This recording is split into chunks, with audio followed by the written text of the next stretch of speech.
Hello and welcome to another episode of A Fresh Perspective with Jeff Charles.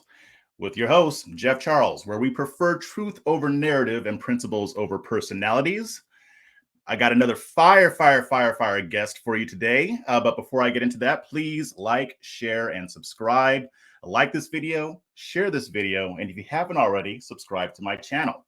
Now, as you know, it is not just I who am here to bring you a fresh perspective on the issues that are important to us. I like to also bring on guests who can also offer a fresh perspective. So today, we're going to talk about a lot of Black stuff, all right? We're going to talk about working in the Black community and the things that are going on and how to counter what the progressives want to do in the Black community with actual conservative solutions instead of just complaining. So I'm going to go ahead and bring her on. She hails from Atlanta, Georgia. He is the founder of the Felecia Killings Foundation, visionary of the conscious conservative movement, and professor of Twitter class. I give you Felecia Killings. What's going on, my sister from another mister? Hi, brother. It's so good to be here. Thanks for having me. No problem. This is actually our first conversation with just me and you, Right. Yeah. So this will be good. Good stuff. No panelists, just us, brother. No panelists. That's right. That's right. We're coming at you strong. Now, why don't you start? I mean, my audience pretty much knows who you are, but still, just introduce yourself anyway. Tell us a little bit about yourself. Well, who is Felecia Killings? Yeah. Well, first, again, thank you for having me. To all the beloveds who are watching in your audience, hello. Good to see you. If I'm not on Twitter class, it's because I'm over here. Many of you know I am the founder of the Felecia Killings Foundation, and what we do is we are empowering beloveds to learn how to build social, political, and economic empires based on kingdom principles. We use the written and the spoken word to get out there to evangelize conservatism or to bring revival and reformation, and now the Renaissance to different communities that are in desperate need of political competition. We spend a lot of time working with conservatives in the virtual space to help them better understand what's happening in Black communities and why having conservatism as a political option is necessary, not just for these communities, but also for conservatives who need to have allies in this next round. So we spend a lot of time going through the teachings, and I've developed a formula for effective outreach. Many people can you all can go to Twitter class and kind of get a snippet of some of the lessons, but really the bulk of it happens in our media network, consciousconservativemedia.net, as well as on FeleciaKillings.org. So that's what we're doing. And we are now branching into the offline space. So everything that we have been learning and building collectively in this virtual network, we're starting to bring that into different areas, such as Atlanta, Georgia, Albany, Georgia, which we'll talk about more later. Because again, we need to help these communities to experience political competition. So that's what I do. And in addition to that, I also work with a segment within the Black community of single mothers. Having my own experience, I know what it is like to have a relationship, be married, go through divorce, and be put into the position where you're raising your child by yourself. And so it's like, how do you balance this? How do you maintain your sanity? How do you confront all of these challenges and still do and function in your God-given gifts? So what we're doing now is we are working with single mothers, primarily in the virtual space, by delivering some free training to them, thanks to our beloved givers and sponsors. But now we are in the position where we need to actually get a house out in Atlanta, Georgia, which again, I'll talk about more later, which will actually allow single mothers who are in desperate need of housing. We will begin working with them in person through our communal living program. So that's what we do. I love the work. I'm very grateful to the Holy Spirit for trusting me with this vision. And so I'm grateful also to the network, like individuals like you and Sunny, who have embraced the vision and allowed me to share this platform with you. Awesome, great. So talk to me about the single mothers. I mean, what you give us an idea of how you kind of got into that, and just kind of dive a little deeper into what you're doing for single mothers and with single mothers. Yeah, so in 2015, I left a very tumultuous relationship. And at the time, my daughter was only about 2 or 3 years old. And I decided I'm leaving everything. I need a fresh start. I need to go to a place where practically nobody knows me so that I can rebuild. And so that place for me was Sacramento, California.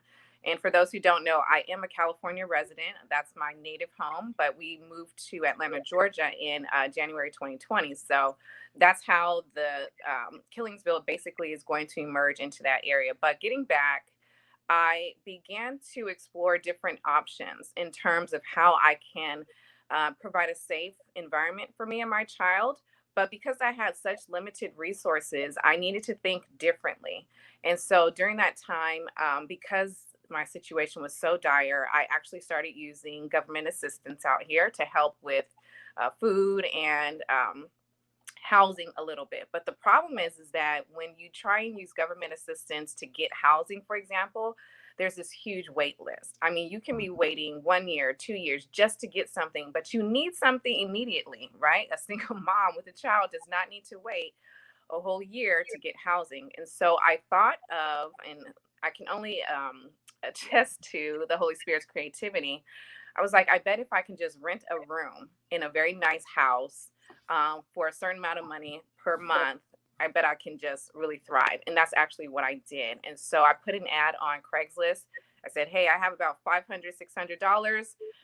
I'm looking for a room for me and my daughter to rent. And thanks be to God, another mother who had about three children, her husband lived in another city because the commute was so large. That's a whole different story.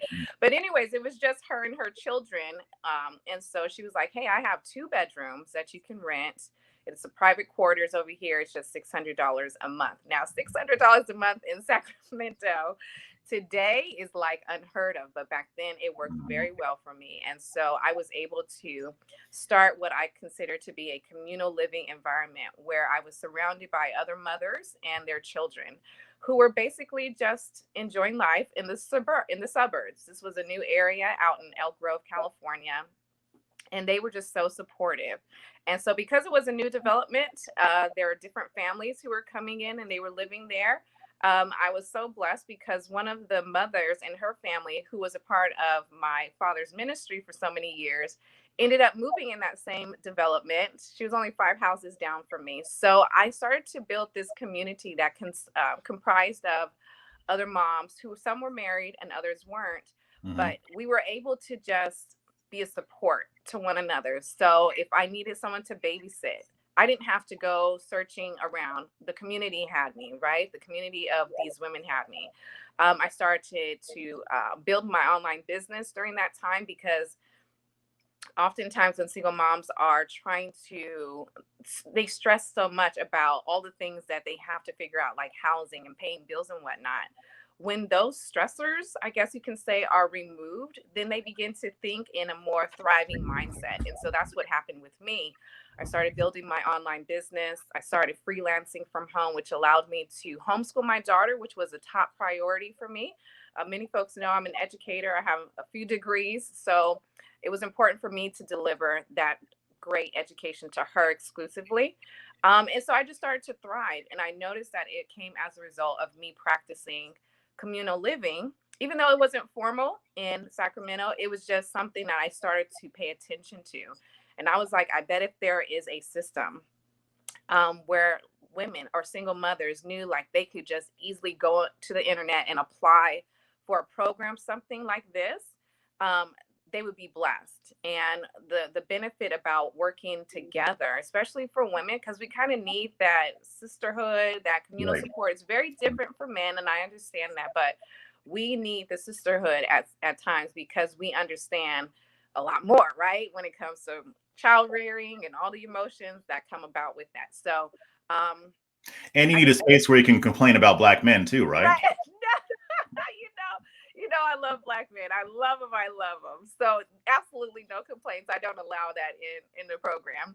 But anyways, getting back, I just started to notice how if there was an actual structure which the government does not provide, right? The government doesn't say, you know, we're going to help you step by step along the way so you can prosper and be self-sufficient. They're just kind of like, give us all your information. We want to know every detail about you. If you go over the quote unquote poverty limit, even $1, we're going to reduce your benefits. I mean, there's kind of like this punishment for prosperity if you are involved in the, folks know it as a welfare system, but they'll call it government help, whatever. Right. But there is a cap with that, and that cap bothered me. And so it was very easy for me to get into the mindset of, well, you know, you're a single mom, you gotta have some support, so don't go over. But that conflicted with my upbringing and my conservatism, which allows me to prosper, and you know, the sky's the limit. So I just started to think about, like, what if there was a program that actually helped single mothers? They could apply for communal housing with the program. And in the program, we work with them to explore new career opportunities that are happening in the virtual space. Just really giving a more, like I said, a system involved that's empowering, that does not involve the government. And that's really how Killingsville communal living emerged in my heart and in my mind. And as I began talking about it more and more, other single moms were attracted to it. And not just single mothers, but even single women who haven't been married yet, but they wanted that communal support. And so I put this idea into practice back in Sacramento, very informal, but I put it into practice, and I started to put out an ad like, hey, you know, if you're a single woman or a single mom, let's try and find a house where we can rent a couple rooms and da da da. And so that one ad actually connected me to someone who is my best friend right now, Shamika. And so she and I started to build together, and we started to pull our resources. Like, she had a car, I didn't have a car, so it's like, hey, let's do this. And we just started to see how the collective began to work in our favor. Today, of course, she is married and doing her thing. My daughter and I have moved to Atlanta. The business and ministry is growing. So my point is that the program really isn't designed for single women or single moms to be there permanently. It's actually more so a transition into what they're supposed to be. So we work with women in terms of those who have gone through a lot of trauma, whether it's sexual assault, domestic violence, something that happens to them. But it's kind of like, well, what happens next? Like, even if they go and get the psychological counseling, mental counseling, or what have you, they still have to deal with the economic portion, right? They have to figure out, how are you going to be self-sufficient so that you can continue to move forward and to grow. And so Killingsville is kind of like filling in that gap. Again, it's not meant to be permanent. So our program, as we continue to build it, is just designed for a 12-month extension, right? Where the women can come in, they can get the support, the spiritual, the practical support that they need, but we're instantly putting them into the mindset of, you have to become economically empowered. So the virtual space has actually provided women a great deal of opportunities to work from home, to be in a positive environment where they can grow, and their economics are limitless, right? They can do, I mean, you can be a Pinterest pinner and make money from that. You could be a virtual assistant and make money. You can be a YouTuber and make money. So what we're trying to do is provide these options and opportunities, showing them how the virtual system actually works so that they can grow and increase. So I know that was a very long answer to your question, but hopefully I got some good stuff in there. I think it's important, though, because people don't always focus on the economic aspect of it. I mean, you get on welfare or whatever government program there's a ceiling, and you are incentivized to remain below poverty because there aren't many ways to break out of that. I mean, I was raised by a single mother, and she was able to break out of that. But the thing is, she had to work a lot. She had to spend a lot of time away from home. I was a latchkey kid. And that had an impact. I mean, she did the very best she could, but in order to get to the level that she ended up getting to, she had to work, and there were things that, you know, we had to sacrifice. And having a system like what you're talking about, it provides women with the means to become economically independent and actually make a decent living. A lot of people don't know, like, there are a lot of ways to make a decent living online. Yeah. It doesn't have, you don't have to go to an office. I mean, you can, but I mean, with the pandemic, we learned that. I mean, you can do a lot of things remotely.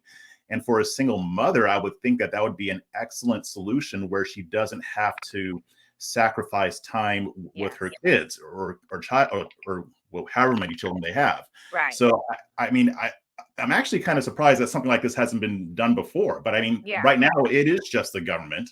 And what you are presenting, instead of just saying the government sucks at welfare, we need to get rid of the welfare state. They always talk about that, but nobody really talks about, okay, what do you replace it with?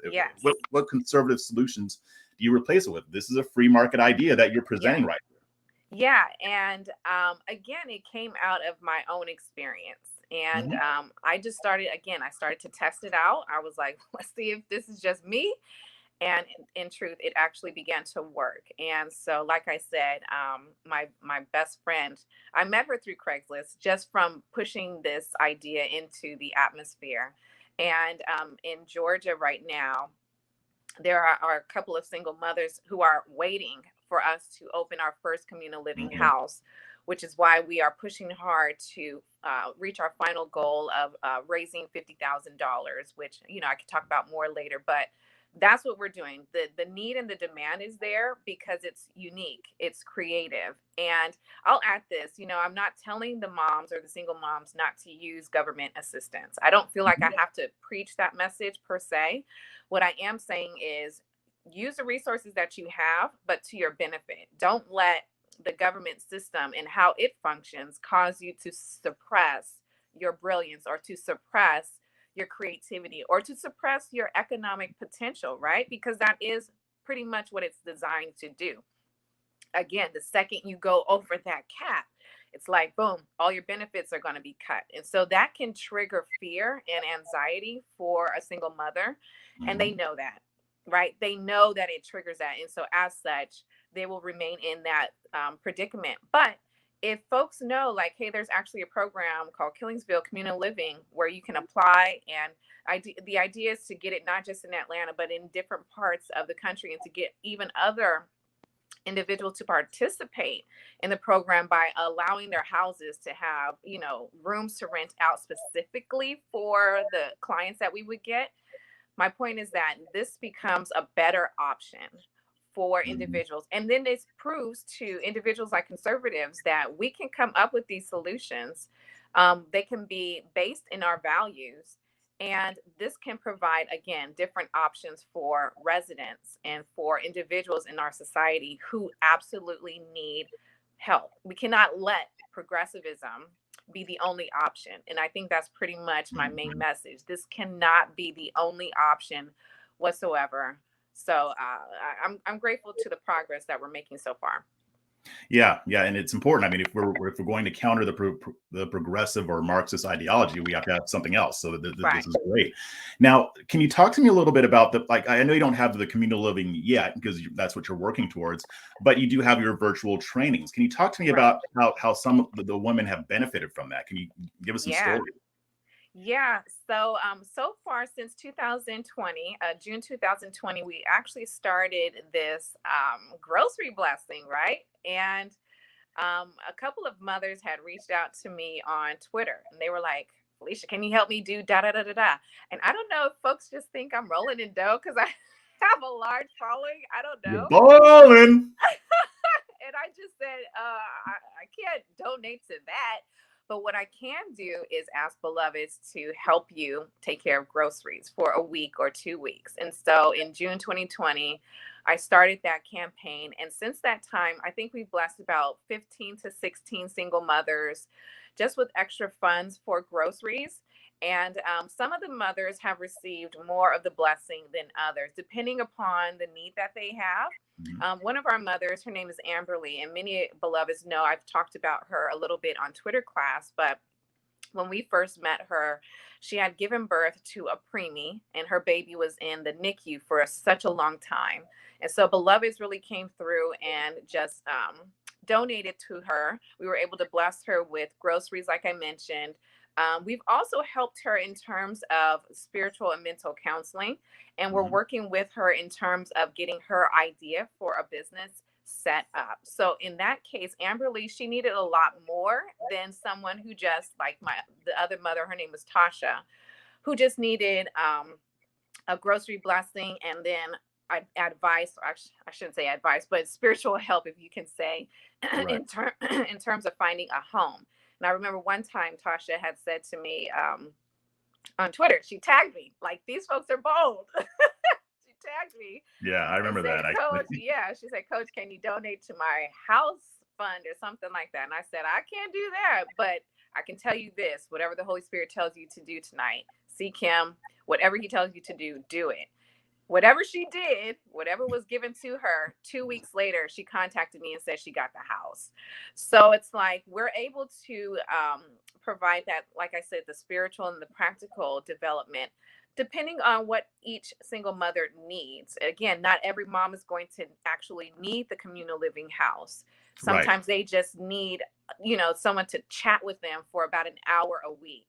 I had another young lady, I won't mention her name, but she had been assaulted and she Mhm. contacted me about getting some kind of help, right? Some just spiritual encouragement. And so I was able to do that. I was able to give her an hour of my coaching time because Beloveds came through and sponsored that little element. So my point is that it really depends upon what the single moms or the single women need.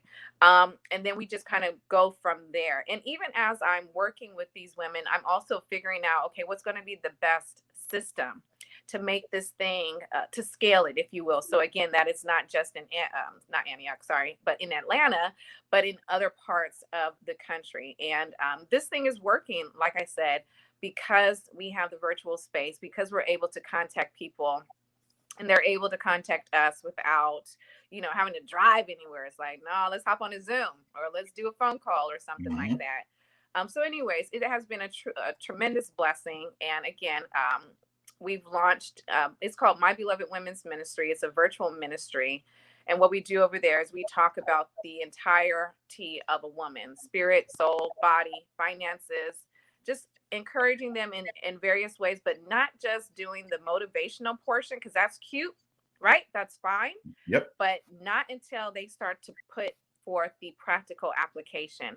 That's when they start to actually see change. That's when they start to see their life shift in a very different direction. And so that's what we've been able to do, again, because of beloved givers. Awesome, awesome. So let's talk about King Randall. You're partnering with Yeah. his organization. King Randall is the founder of the X for Boys. I've written about them on Red State. He's been on Fox News with Lawrence Jones. He's been on other programs as well. He's getting a lot of well-deserved attention Yes. for his work with specifically with Black boys and Yes. helping them to become Black men, people, boys who are disadvantaged. And in Albany, Georgia, which you told me about some of the conditions there, and we're going to talk about that in a Yeah. second. But I want you to tell us about that partnership. What are you guys going to be doing? Yeah. So a few months ago, King reached out to me and so we made contact. And so he knew about the initiative that I have, which is to help single mothers. And so he called and he was like, the boys I'm working with, 90% of them are being raised by a single mom. And I'm like, oh Mhm. my God, that's perfect. So that's how the partnership kind of grew. And so from there, I decided to create a women's workshop and I was going to host it in Albany, Georgia exclusively. This was just going to be my introduction to the women. And so I went out there, I think in, oh my gosh, June, I think around that time of this year. And I'm thinking about 5 to 6 single mothers are going to come in person into Albany, but they decided to do virtual for whatever reason. I still went and made that trip, and I'm glad I did. And the reason I'm glad I did is because I had a chance to see what was actually happening out there in Albany, Georgia. And some of the things that King was sharing with me, as well as, with other conservatives through Fox, it is a dire situation. There's absolutely no exaggeration to what he's talking about. And this is Albany, Georgia's experience has been going on for over a century. This is not a situation where this is like, oh, Democrats came in and, the last 60 years. No, this is centuries old of economic oppression. And so I began to see that thing firsthand. It was very eye-opening for me because, you and I from California. We have a lot of multicultural stuff happening out here. You just don't really see several Black communities just suffering economically the way we would see perhaps in the South. And Albany, Georgia is that place. You're talking about oppressive progressivism on another level where almost 89% of the residents are in poverty. And the community, the city of Albany, Georgia, is about 77% Black. So it's very, very dire. And when you go there, you might think like, well, this is a racist situation where you see white folks who are the rich, right? And by rich, I mean like $100,000 is rich out there. Right, Okay, right. that's very rich. Okay, so you can see something like that, and you might think like, well, this is a racist situation, and we got no, it's more so a class situation where you have certain folks who know the system. They know how to finesse the system. There is a Black bougie class over there, which King Randall told me about. And yet almost 89% of the population of Black residents there are living in poverty. That is mind blowing. And when you see the living conditions, the housing, I mean, dilapidated houses with people living in them, right? It's just out here in California, I guess because I got so used to all the regulations, I know how to contact the right people to say this area is no good. I'm not paying rent here. Like if you have a mouse in the house and I find out about it, I'm not paying rent, right? Like I just, perhaps because I know all the regulations and stuff, but when you go over there, you're talking about individuals who don't know what's actually happening. They don't know their rights. They don't know what's in their arsenal. On top of that, you see mega churches, right, on the corners in these dilapidated areas, and their buildings are nice. And you have to ask yourself, how in the world are mega churches so-called prospering in these poor areas, and yet the areas are so poor? And the answer is very simple. They're getting government assistance, and these churches can apply for grants from the government. They get whatever it is that they need to get, but yet the people still aren't prospering. And so I'll be writing about more of Albany, Georgia inside my next book called Progressivism is Not Charity, because it isn't, right? It's oppression. They figure out a way to use a system to keep folks oppressed, and then the people keep coming and begging to the system to stop oppressing them, but it's not going to happen. It's a very abusive, I would say, relationship between the government and its people at that local level. So that's what's happening. That's how the partnership emerged. And again, we're going to continue this partnership because I'll be working with, my heart's desire is to infiltrate that area by working with the mothers and the women in that area, first by providing them the economic training that I'm doing through My Beloved Women's Ministry, as well as bringing some revival, reformation, all that stuff to it. But just to understand the political scope, it is very serious. And I can only imagine that other Black communities in different parts of the country are suffering from very similar experiences. Yeah, I mean, Albany wouldn't be the only one. I mean, unfortunately, these cities exist all across the country, and like you said, especially in the South. I mean, did King kind of give you some insight into like the dynamic with the government and with the bougie class, and why nothing is changing? Or Yeah, well, King gave me as much as he could, and then he gave me the challenge. He said, I want you to do a history report on Albany, Georgia. So I said, okay, I'll take up that challenge. And the history is depressing. The history of it, I mean, as we know, Georgia has a rich Black population. And by rich, I mean rich in numbers, right? It's vast. And Albany, Georgia is one of those cities that had a large population of Black slaves. The cotton industry was prosperous not for the slaves, but for the city of Albany. And of course, as the economy shifted, things just did not get better for them. So you had the period of Jim Crow, deep segregation. Again, you're talking about the city being almost 80-90% Black. So there's only a tiny bit of white folks out there, percentage wise.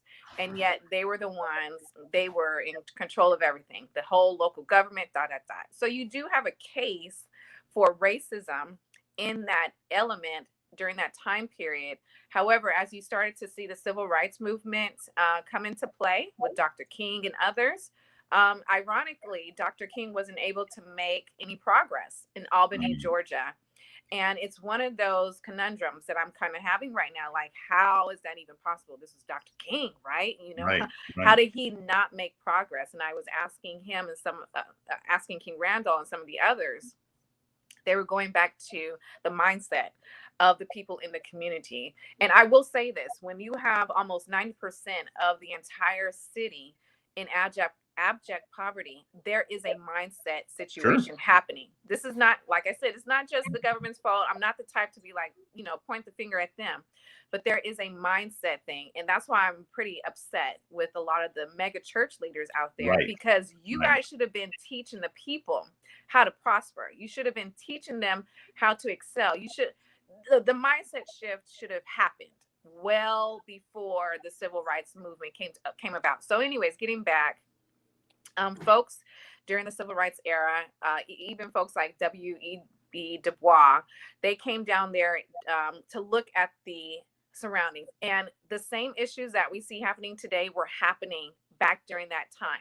At Mhm. that time, it was still 89% in poverty. There was maybe 1% who were doing exceptionally well. We're talking about the black bourgeois class. Mhm. Then you had the black middle class, which were like teachers and doctors, individuals like that. But you had just this huge poverty mentality among the vast majority of these residents. And so that is still present today. And again, I'll talk more about this in the book, Progressivism is Not Charity.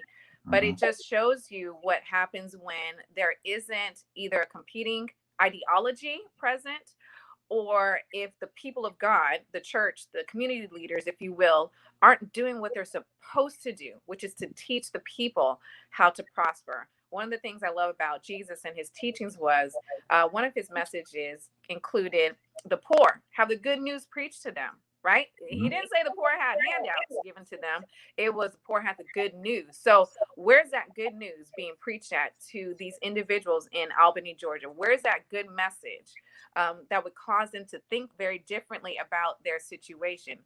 Again, those of us on the outside can look at it and be like, oh my God, this is crazy. But when you're living in it and it's just been your lifestyle for centuries, Yeah. um, I mean, even King talks about how some of the boys, they didn't know there was anything else except Albany, Georgia. And so what he has done is taken them out of the city to go visit different places, to experience different opportunities so that they can see it. And again, Right. people just have to be able to see that there's something else, that there's something more empowering.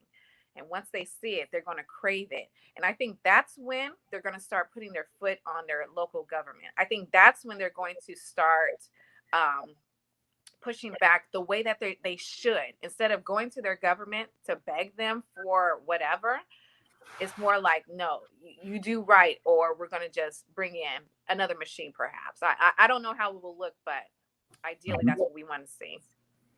Yeah, yeah. I mean, it is interesting, especially what you say about the mindset. I mean, it's like that saying, a fish doesn't know that it's wet because Yeah. it doesn't know anything outside of that. Yeah. And when you expose people to other areas and they realize, wait, this isn't normal life, Right. then yeah, eventually, I mean, you do that with enough people, Yeah. change will happen, hopefully. Um, so you're also working with Eliza Blue. She's a human Yeah. trafficking survivor advocate. So talk to me a little bit about that. What's going on with Eliza? Yeah, Eliza and I love that woman. Our work together has been mostly virtual. As many folks know, she goes everywhere she could possibly get a platform to talk about the evils of human trafficking. And so I think it was probably in 2020 where I started to feel impressed to help her in terms of getting funding into her hands. And so I would raise money through the foundation just to bless her and just to let her know, like, hey, you got to keep pushing. I know that this Yep. thing is hard. Quite often folks think that we're in this just for the money, and I'm like, if you checked our bank accounts, that's not always how it functions. But I know that there are some individuals in our space who are very apprehensive to ask their following to help support financially their work. And so I want to help Eliza in that area. So one of the ways that we do it is, again, we fundraise or we bring her on. And I really paid attention to her because she started to talk about Black girls who are trafficked in these industries. And I hadn't heard any other conservative woman do that. And so, because I'm in this space, this is no knock whatsoever to the Black women who raise awareness about trafficking. It's no knock whatsoever, but I'm in this conservative space, which is predominantly white. So I'm like, this is the first person I've seen to actually bring awareness of Black girls going through this situation. And I was like, we're going to partner with her. 62% of sex trafficking victims are Black. I just read that today. Yeah. So because of that, I was like, no, we're going to partner with her, help her get whatever it is that she needs at this moment. So that's pretty much how it's been. Ideally, what I'm looking for is as we start to build our communal living houses in Atlanta, Georgia. And by the way, Atlanta, Georgia is a hot spot for sex trafficking. So as we start to build these communal houses in various areas in that land, we want to be able to connect with the women that Eliza works with to say, hey, they can come over here for about 12 months. We can work with them to develop a new economic program for their lives, ... So that is in the work. Those ideas are out there in the atmosphere. But for now, it's just mostly been helping her to get funding that she needs so that she can continue bringing awareness in these various spaces, particularly the libertarian and the conservative space. Gotcha. Good. She's awesome. I've had her on my show before. It was a great conversation. So hopefully I can do it again sometime. So I mean, you've already been raising some money for the foundation. What do you guys have going on right now? What are you working towards? Yeah, so the foundation has been raising funds. Well, first, let me put it like this. So I've been functioning mostly as a sole proprietor for the last year and a half. And just recently, I have to Here we go. I have to throw it in there. And so, I have a reason why. I'm going to tell you the reason why. And so recently I went ahead and formed as an LLC. And I'm so excited about that. But let me tell you, I had to decide whether or not to go in the nonprofit direction or an LLC. And I chose LLC for a specific reason. Number one, I speak about the Holy Spirit and the kingdom of God so much, right? But I also talk about politics. And it's nothing for me to say I'm endorsing this conservative candidate. As a nonprofit, I've actually seen individuals in their organizations get severe hits because technically the government doesn't want nonprofits that talk about God and all that stuff to endorse any kind of candidates or whatnot. So I didn't want to deal with all of that nonsense. And so I was like, if I go in this direction of being an LLC, I control everything. I own it all. I can say whatever I want to say and we can get the job done. So that's why I went in that direction. So now, as for every donation we get, or for every sale, or for services that we use, we practice what I call conscious conservative capitalism, which is basically as we generate more wealth, we're able to use a portion of those proceeds, not just to create different jobs that we want to have in the future, but also to be a blessing to other folks like Eliza. Or we were working with this mother who is fighting gun violence out in Memphis, Tennessee. We're able to be a blessing to these other folks as a result of the profit and the capital that we generate. So we're expanding in that way. And so we're also, like I mentioned earlier, working towards getting our first communal house in Atlanta, Georgia. So the funds and the proceeds that we generate through the sales of books, t-shirts, what have you, we're pushing that over into that area again, so that we can show how capitalism, because a lot of folks think capitalism is evil. No, it's actually good, depending on who's controlling the capital. When capital is in our hands, when it's in the hands of the righteous, a lot of great things can happen. So that's what we're doing right now. We're pushing forward. We have just a few months left in 2021. We're trying to hit our goal for of $50,000 for just the women's ministry element, right? Those funds are going to go strictly towards getting this communal living house. So I'm excited. I'm prayerful, and I'm very confident that God's going to provide. Awesome. Great. Well, we're running out of time. Why don't you tell everybody where they can find you? Yeah, everyone can go to Twitter class. Sorry, for those who don't know what Twitter class is, go to Twitter and type in at Coach Felecia. You can find me there. I share everyday lessons on how we can do things a better way. You can also go to FeleciaKillings.org/support, and you can learn more about conscious conservative capitalism. You can see some of the work that we're doing. And then you can go to consciousconservativemedia.net. This is where we house a lot of empowerment. Our academy is over there that helps train conservatives and whatnot. And you'll just enjoy the empowering experience that we have. Yes. And you have an LLC. Yeah.